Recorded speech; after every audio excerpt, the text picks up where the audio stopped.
మనం భారతదేశ చరిత్ర గురించి మాట్లాడుకున్నప్పుడు ఎక్కువగా మౌర్యులు, గుప్తులు, మొఘలుల గురించే గదా మన చర్చ అంతా. కాని సరిగ్గా అదే సమయంలో దక్షిణాన సముద్రాలనే తమ గుప్పిట్లో పెట్టుకున్న ఒక అద్భుతమైన శక్తి ఎదుగుతోంది. మన చరిత్ర పుస్తకాల్లో ఎక్కువగా కనిపించని ఆ మహాసామ్రాజ్యమే చోళ సామ్రాజ్యం. అయితే ఇంతకీ ఎవరు ఈ చోళులు? చూడండి, ఉత్తర భారతంలో అధికారం కోసం మూడు పెద్ద రాజవంశాలు ఎలాగైతే పోటీపడ్డాయో సరిగ్గా అలాంటి తీవ్రమైన పోటీ దక్షిణంలో కూడా జరిగింది. పల్లవులు, పాండ్యులు, చోళుల మధ్య. ఆ ముగ్గురి మధ్య జరిగిన ఆధిపత్య పోరుడో చివరికి అందరినీ పక్కకు నెట్టి తిరుగులేని శక్తిగా నిలిచింది మాత్రం చోళవంశం. సరే, ఇప్పుడు మనం ఈ చోళల 450 ఏళ్ల అద్భుతమైన ప్రయాణాన్ని 5 భాగాలుగా చూడబోతున్నాం. అంటే ఒక చిన్న సామంతులుగా మొదలైనవాళ్లు సముద్రాల నేలిన మహా విజేతలుగా ఎలా మారారు, వాళ్ల పతనం తర్వాత కూడా మనకు ఎలాంటి గొప్ప వారసత్వాన్ని అందించి వెళ్లారు, ఇవన్నీ తెలుసుకుందాం. సరే, మన కథ 9వ శతాబ్దంలో మొదలవుతుంది. ఆ టైంలో దక్షిణ భారతదేశ రాజకీయ పరిస్థితి మొత్తం చాలా గందరగోళంగా ఉండేది. 2 పెద్ద శక్తులు, పల్లవులు, పాండ్యులు, ఒకరితో ఒకరు నిరంతరం యుద్ధాలు చేసుకుంటూ మొత్తం ప్రాంతాన్నే బలహీనపరిచారు. సరిగ్గా ఈ అస్థిరతే ఒక కొత్త శక్తి పుట్టుకకు దారితీసింది. ఇక్కడ ఒక విషయం స్పష్టం చేసుకోవాలి. అశోకుడి శాసనాల్లో కనిపించే ప్రాచీన చోళల గురించి కాదు మనం మాట్లాడుకునేది. మనం తెలుసుకోబోయేది క్రీస్తు శకం 850 తర్వాత ఒక మహాసామ్రాజ్యాన్ని సృష్టించిన ఇంపీరియల్ చోళుల గురించిన అద్భుతమైన కథ. మరి ఈ మహాసామ్రాజ్యానికి పునాది వేసింది ఎవరు? ఆయన పేరే విజయాలయుడు. ఈయన ఒకప్పుడు పల్లవ రాజుల దగ్గర ఒక చిన్న సామంతుడు. కాని చాలా తెలివైనవాడు, చాలా వ్యూహాత్మకంగా సరైన సమయం కోసం ఎదురుచూస్తున్నాడు. ఇక్కడే ఉంది అసలు పాయింట్. విజయాలయుడి రాజకీయ చతురత అంతా ఇక్కడే బయటపడింది. పల్లవులు, పాండ్యులు ఒకరితో ఒకరు పోరాడుకుని బలహీనపడుతున్న ఆ గ్యాప్లో విజయాలయుడు పర్ఫెక్ట్ టైమింగ్తో ఎంటర్ అయ్యాడు. పాండ్యుల నుంచి అతి ముఖ్యమైన తంజావూరు నగరాన్ని స్వాధీనం చేసుకున్నాడు. అదే ఆ తర్వాత చోళ సామ్రాజ్యానికి రాజధాని అయ్యింది. విజయాలయుడు ఒక దారి వేశాడు. కాని అతని తరువాత వచ్చినవాళ్లు, ముఖ్యంగా అతని కొడుకు ఆదిత్య వన్, ఆ దారిని ఒక రాజమార్గంగా మార్చారు. ఒకప్పుడు ఎవరి దగ్గరైతే సామంతులుగా తలవంచుకుని ఉన్నారో చివరికి ఆ పల్లవ వంశాన్నే పూర్తిగా తుడిచిపెట్టేశారు. తమ ఆధిపత్యాన్ని తిరుగులేకుండా నిలబెట్టుకున్నారు. ప్రతి గొప్ప సామ్రాజ్యానికి ఒక స్వర్ణయుగముంటుంది. చోళులకు ఆ స్వర్ణయుగాన్ని అందించింది 2 దిగ్గజరాజులు. వాళ్లు తండ్రి, కొడుకులు, ఒకరిని మించి ఒకరు.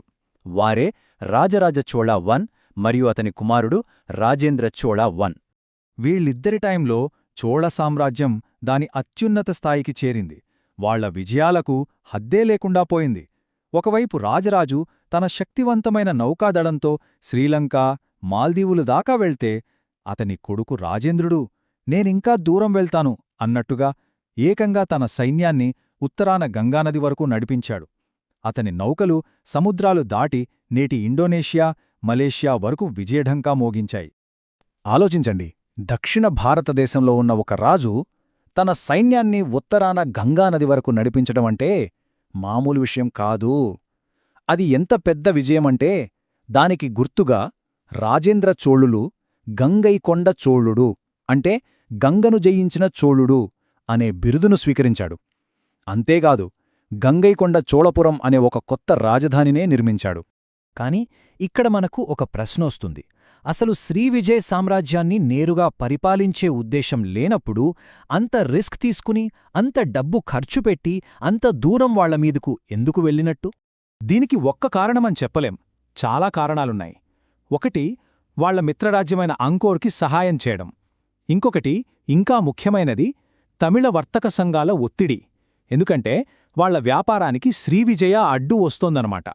ముఖ్యంగా హిందూ మహాసముద్రంలో బాస్ ఎవరు అని నిరూపించుకోవడానికి చేసిన ఒక సాహసోపేతమైన సైనిక, ఆర్థిక వ్యూహమది.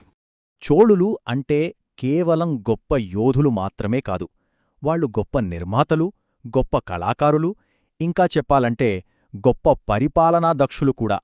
వాళ్ల కత్తి ఎంత పదునుగా ఉండేదో వాళ్ల ఉలిగూడా అంతే పదునుగా ఉండేది. బృహదీశ్వరాలయం గురించి మనకు తెలిసే ఉంటుంది. తంజావూర్లోనే ఆ పెద్ద శివాలయం. 1000 సంవత్సరాల క్రితం కట్టారు దాన్ని. దాని ప్రధాన గోపురం అంటే విమానం ఎంత ఎత్తుంటుందో తెలుసా? ఏకంగా 59 మీటర్లు. ఆలోచించండి, ఆ రోజుల్లో ఎలాంటి ఆధునిక టెక్నాలజీ లేకుండా అంత ఎత్తైన నిర్మాణం ఎలా సాధ్యమైంది? ఇది ఇప్పటికీ ఒక ఇంజనీరింగ్ అద్భుతమే. ఆ ఎత్తు చూసే మనం ఆశ్చర్యపోతాం, కాని అసలు మిస్ట్రీ దానిపైన ఉంది. ఆ గోపురం శిఖరం పైన ఉన్నది ఒకే ఒక్క రాయి. దాని బరువెంతో తెలుసా? 80 టన్నులు. 80 టన్నుల బరువున్న ఒకే ఒక్క రాయిని అంత పైకి ఎలా తీసుకెళ్లగలిగారు? ఇది ఇప్పటికీ ఎవరికీ అంతుపట్టని రహస్యం. వారి విజయాలు ఎంత గొప్పవో చెప్పడానికి వాళ్ల కాలం నాటి ఒక శాసనంలో రాసిన ఈ మాటలు వింటే చాలు. ఈ రాజు యొక్క శక్తివంతమైన సైన్యం ఓడలపై సముద్రాన్ని దాటి లంకరాజును దహనం చేసింది. ఈ విషయంలో రాముడినే మించిపోయాడు. సాక్షాత్తూ శ్రీరాముడితో పోల్చారంటే వాళ్ల విజయాలు ప్రజల దృష్టిలో ఎంత గొప్పవో మనం అర్థం చేసుకోవచ్చు. ఇక వాళ్ల కళా నైపుణ్యం గురించి చెప్పాలంటే మనందరికీ తెలిసిన ఒక అద్భుతముంది. అదే నటరాజ విగ్రహం. శివుడి ఆనంద తాండవాన్ని కాంస్యంలో అంత సజీవంగా, అంత అందంగా చెక్కడం అది చోళులకే సాధ్యమైంది. ఇది వాళ్ల కళాత్మకతకు ఒక మచ్చుతుణక.